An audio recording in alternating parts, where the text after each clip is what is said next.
Perayaan Natal Jemaat Gemim Sentrum Manado tahun ini terasa istimewa.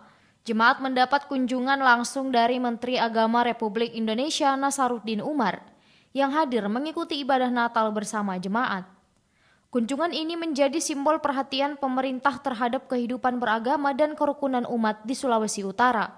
Kehadiran Menteri Agama dalam ibadah perayaan Natal Jemaat Gemim Sentrum Manado disambut penuh sukacita oleh jemaat dan pimpinan gereja.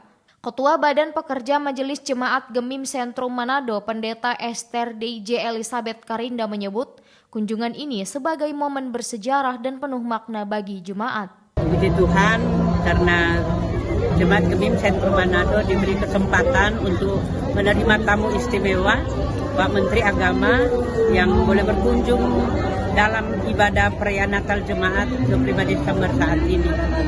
Sungguh bermakna kunjungan ini karena mengingatkan kita semua bahwa sesungguhnya pemerintah memberi perhatian yang serius terhadap perkembangan agama-agama termasuk di dalamnya persekutuan-persekutuan gereja.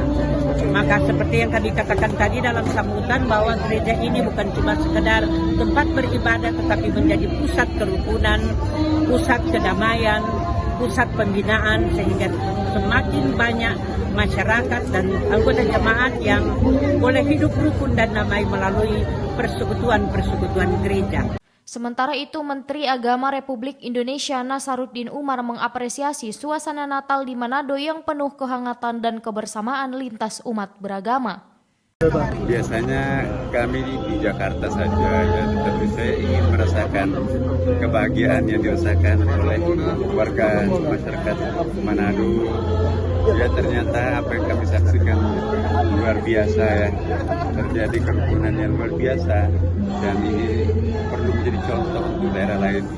Betapa akrabnya satu sama lain, saling mendukung, memberikan perhatian satu sama lain. Kunjungan Menteri Agama dalam perayaan Natal Jemaat Gemim Sentrum Manado menjadi pesan kuat tentang pentingnya kerukunan, toleransi, dan peran gereja sebagai pusat pembinaan masyarakat. Dari Manado, Nuni Oktavia, RRI terus mengudara untuk Indonesia.